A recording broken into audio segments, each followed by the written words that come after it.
Welcome to Career Tools. This is Sarah. And I'm Mark.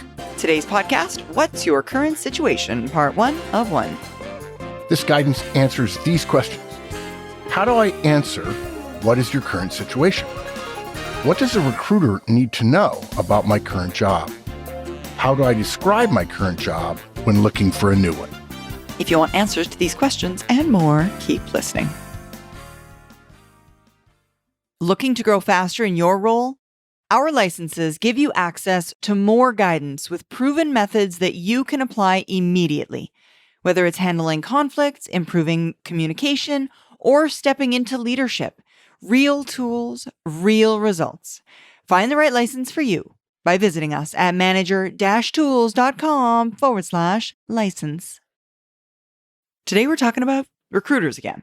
And folks, whether you've posted your resume on a job board, sent it to a recruiter, or called a recruiter proactively, you expect them to discuss vacancies with you.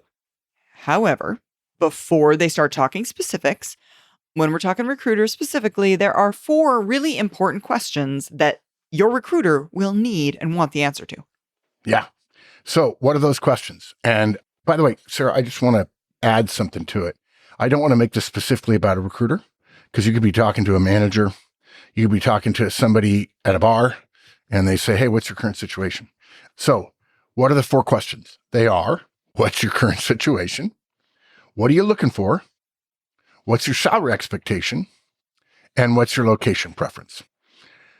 Those questions allow a recruiter or a colleague or a manager or a friend to understand both what you want and of the jobs that they know about, which subset you might fit into.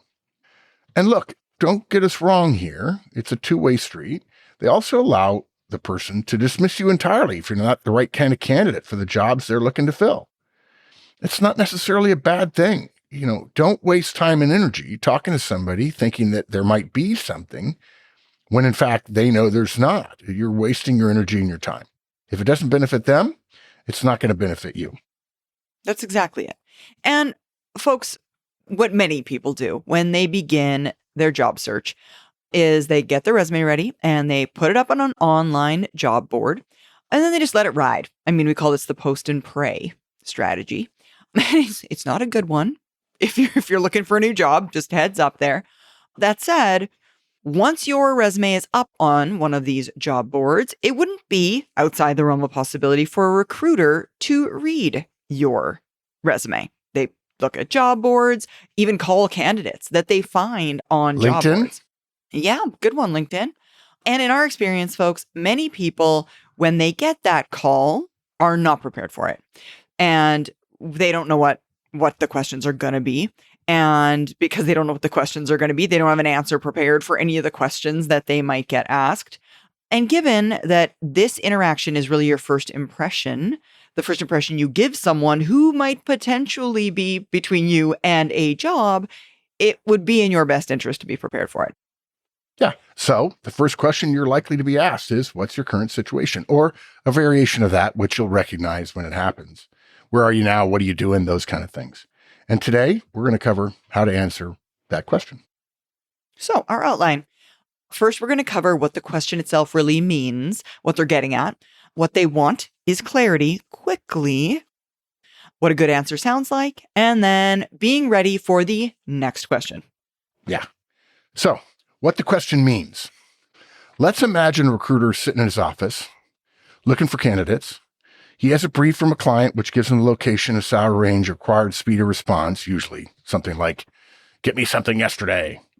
And of course, job-related skills and experience, some of which they may not have, but they know because they're probably working in their space where they have experience recruiting.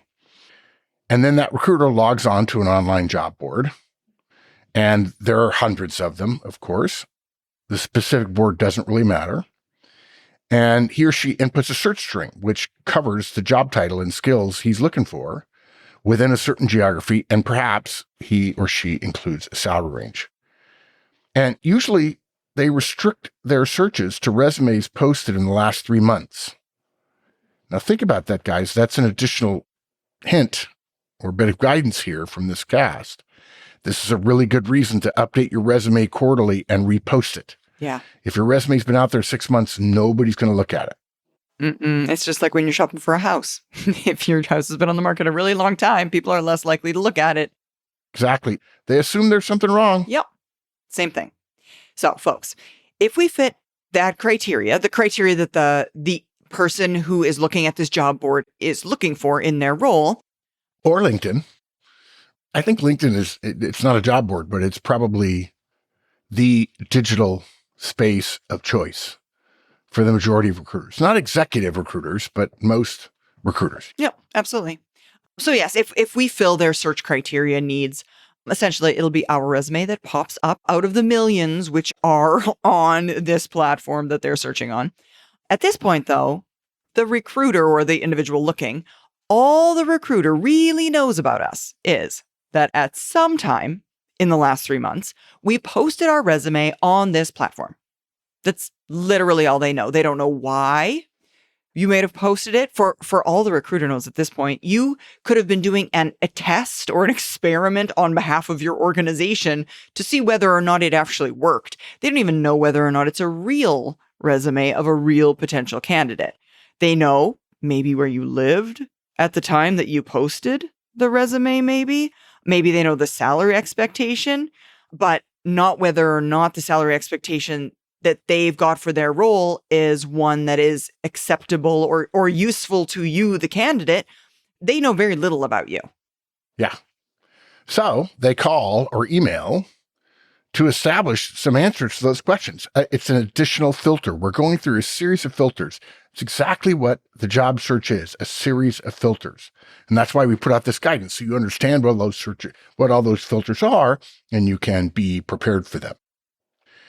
Right? Why did you post your resume on LinkedIn or Indeed or whatever is a little direct. So he rewords the question to be more open. And frankly, what ends up happening in our experience is that leaves a lot of people a little more rope to hang themselves if we're not careful. And folks, at this point, what that individual, what the recruiter in this case really wants to know is whether or not we are a serious candidate for the position they're looking to fill. That's it. Job shopping is a form of window shopping, and there are some people that really make a hobby out of it. And they don't want to deal with you if you're that way. Yeah, that's exactly it. They can't sell a not really serious candidate to their client. So they want to make sure that you're really serious and are looking and gain a little bit more information. But it's just a first step. That's all. To Mark's point, it's a filter, and this is step one. And look, he also needs to understand our availability to make sure it fits in with the needs of his client, right? Yeah. He wants to know the resume he has is up to date.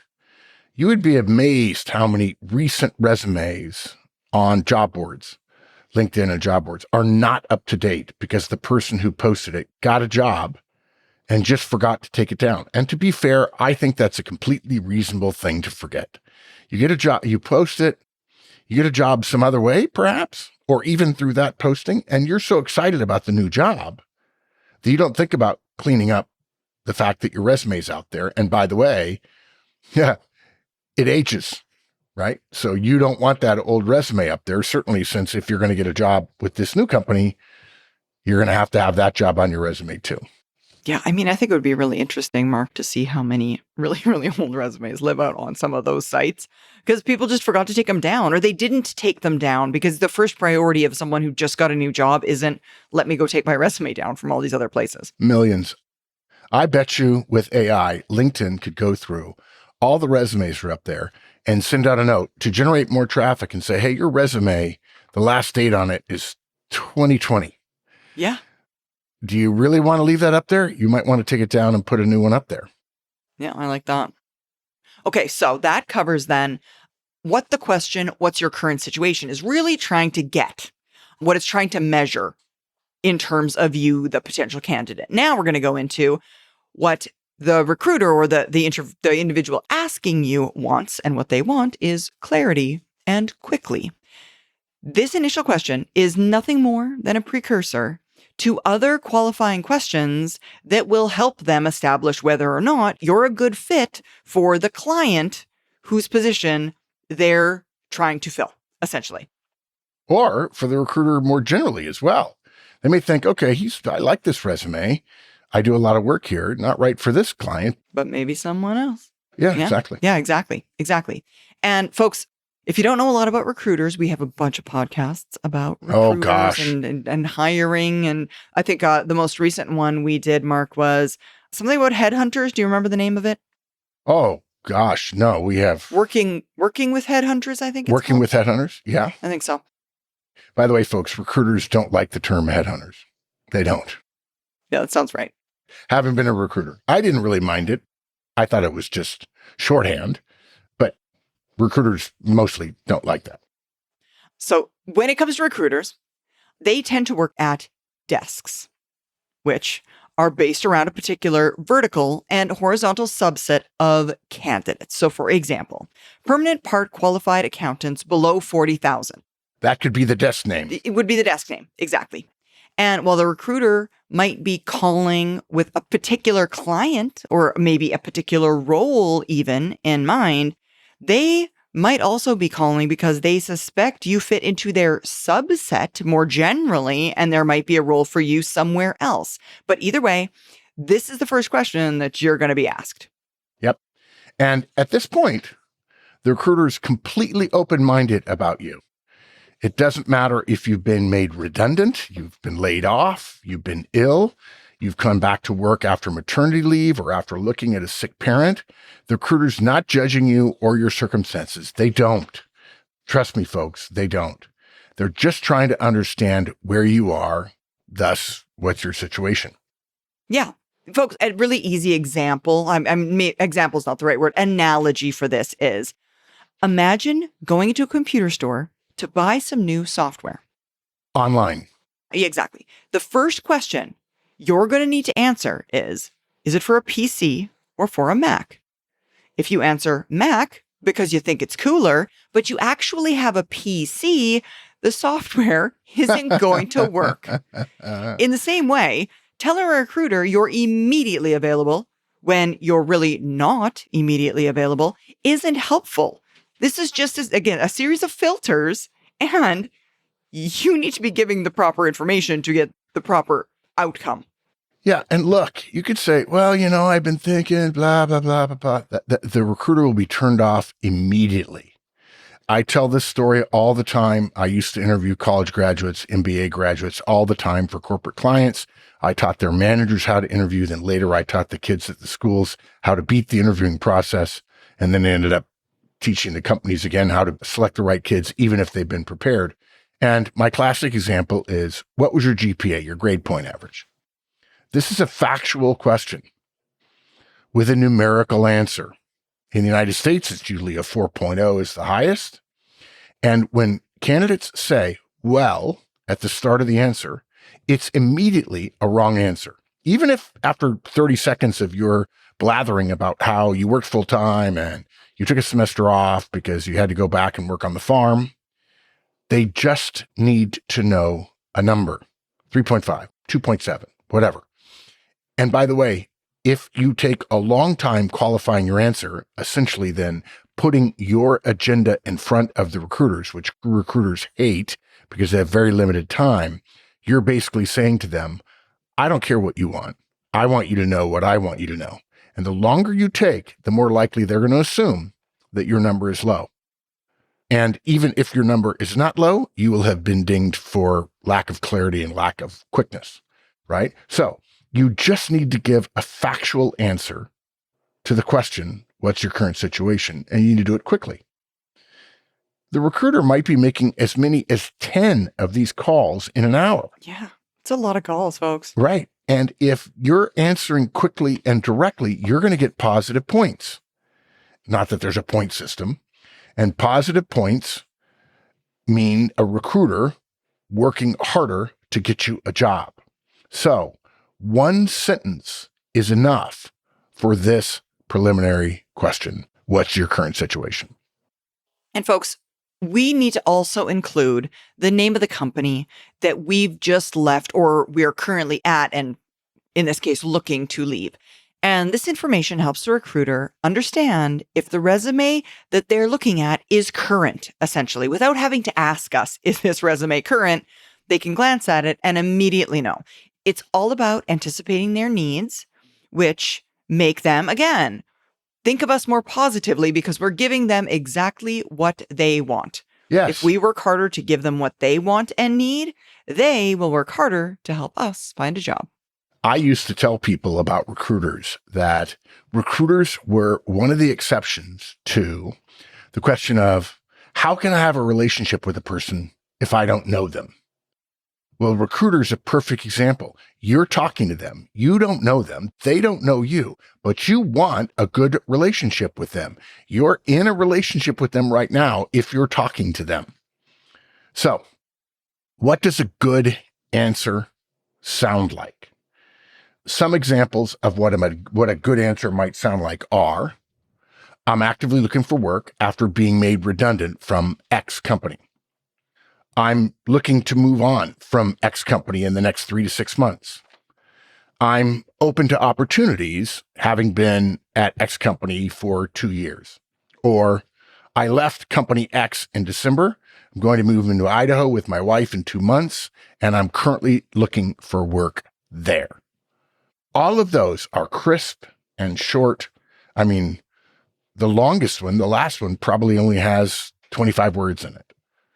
You now have given the recruiter a chance to apply one of his or her filters. Mm-hmm. And that's just it, folks. Ideal answers in this instance are short, direct, and include any pertinent information. Like, for example, the one that Mark just said, moving to Idaho, pretty pertinent information. And if you're looking for a new position, you should have this answer prepared just in case you need it.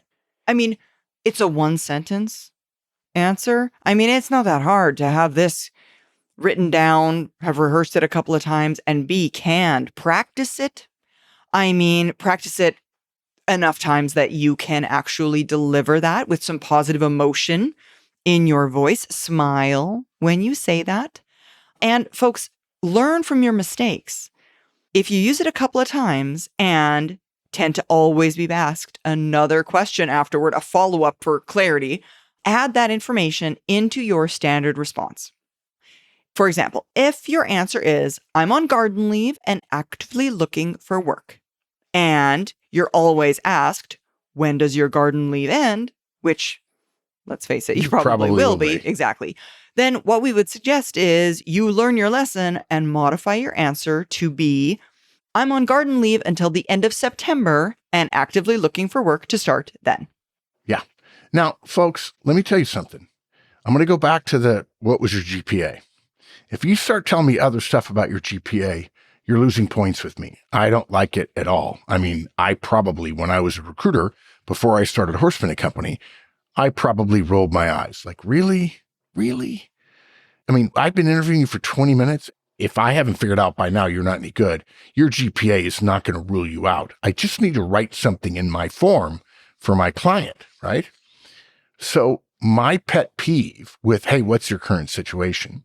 And by the way, we're using the example of recruiters because we know probably for many of you, your highest anxiety is around recruiters. If you listen to our podcast about recruiters, all of which are free, it will help you enormously with that anxiety. But nevertheless, a lot of people have anxiety about that. Like, wow, this person could introduce me to a lot of jobs. I'm not ready. And of course, that's what this guidance is about, is getting ready.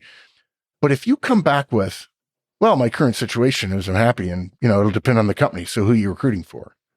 You're virtually done. Okay. Recruiters, in the same way that interviews are not a two-way street. For the last 20 years, we've been hearing about this from HR professionals and people in the recruiting space saying interviews are a two-way street. They are not. They never have been. Interviews are two one-way streets that are in line with one another. First one happens and then the other happens. In the first half, the company is in charge. They have the power. They have the job that you want and you don't have the job. It is only when you get the offer that you get to start evaluating the company. Of course, you can evaluate the company as you're going through the interview process, but don't think for a minute that your job is to start skirmishing, There's all kinds of stuff. Oh, don't give the number first. Don't give your salary number first. That's hogwash. If somebody asks you for your salary, give it to them. By the way, if you do that and then you say to them, and what is this position's salary range? And they don't give it to you, that's -1 for the recruiter. At this point, if they expect you to give them your salary, then it's reasonable for them to share the other side of salary. But again, this is not a two-way street. You do not answer what your current situation is. Well, it'll depend on the job. Nope. Your current situation does not depend on the job they're offering. It's a state of fact. It's a state of reality, right? That's all it is. Hey folks, just a reminder, no one cares more about your career than you do. The Effective Communicator Conference from Manager Tools helps professionals communicate better, influence without authority, and manage relationships at work. These are the skills that separate high performers from everybody else. Take control of your professional growth and join us at a conference. Look for Effective Communicator options on our website at manager-tools.com/ECC. Now, we want to cover be ready for the next question.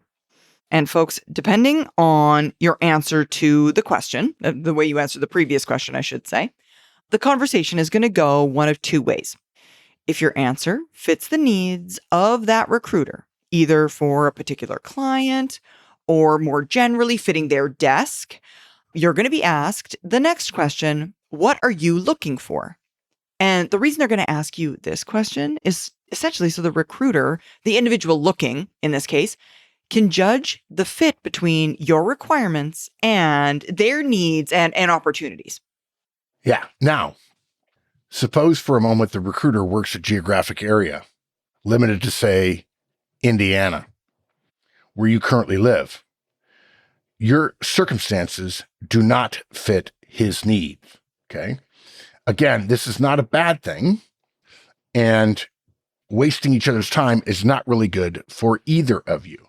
So if you're looking to go to Idaho, even though you live in Indiana, and he knew that about you, he would assume Indiana would be okay. And when you find out his desk is Indiana, you're going to say, yeah, unfortunately, that doesn't work for me. But I would argue, if in fact you're crisp and clear, you're factually accurate, and you have clarity and quickness, which is our guidance, one of our headlines here, he may very well say, you sound great. I want to refer you to my colleague who handles the Northwest, which we assume includes Idaho.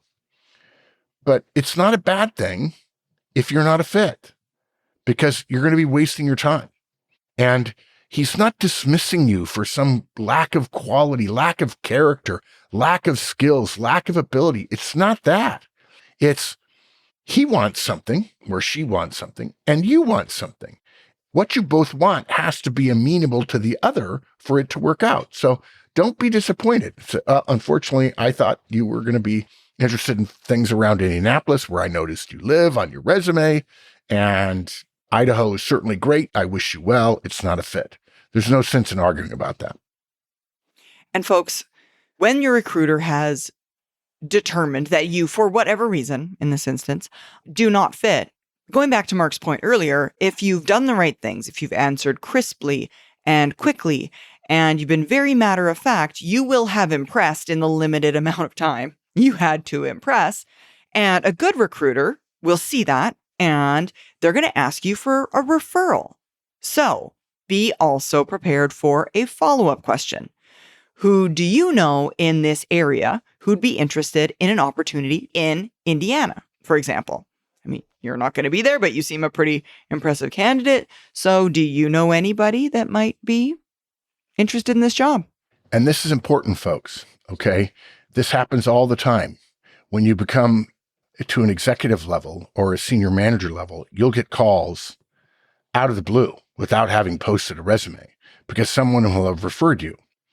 Most people say, well, yeah, I'm sorry, I'm not interested. And they leave it at that. That is a mistake.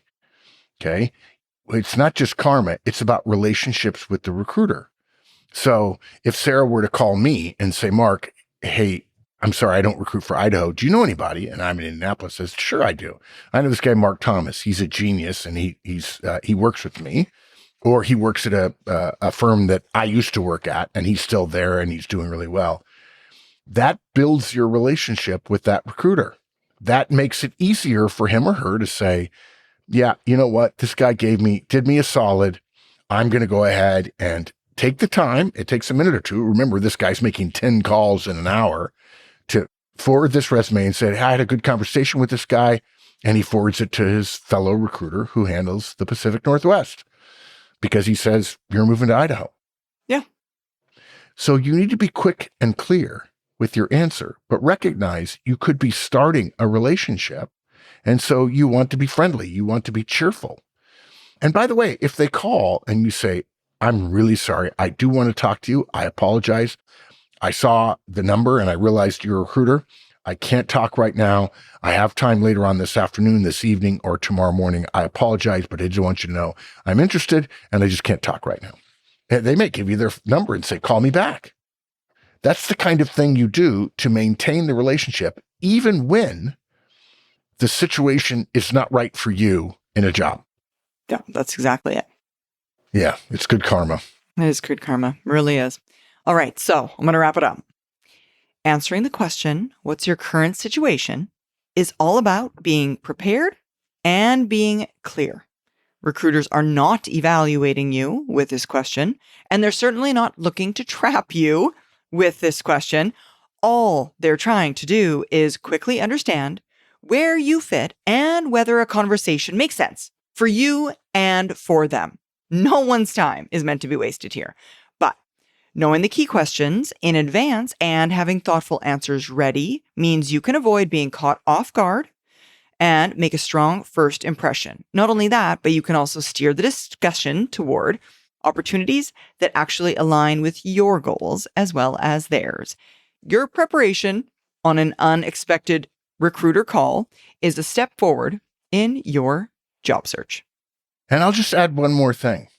Folks, we give out this guidance for free because we want you to be successful. We'd love you to be a part of our community. Obviously, you can become a licensee and get access to our show notes so you don't have to listen to Sarah's and my voices. She sounds nice. I don't think I have a radio voice at all, but regardless, remember those other questions. What's your, so what are you looking for? What's your salary expectations? What's your location preference? We have guidance on those too. We have podcasts for each of those. And it's all free. We just want you to not have to deal with the things that we had to deal with when podcasting didn't exist and when nobody was willing to help anybody else. We want you to have a great career. Simple as that. Yeah. And answers to all those other questions, podcasts, answering all those other questions will be in the mentioned area of this podcast. So you can see it on the podcast page. All right, folks. Thank you so much for joining us. We hope that this helped you. Now help us help others and tell your friends. And of course, follow, rate, and review our podcast. And remember, 5 stars only, please.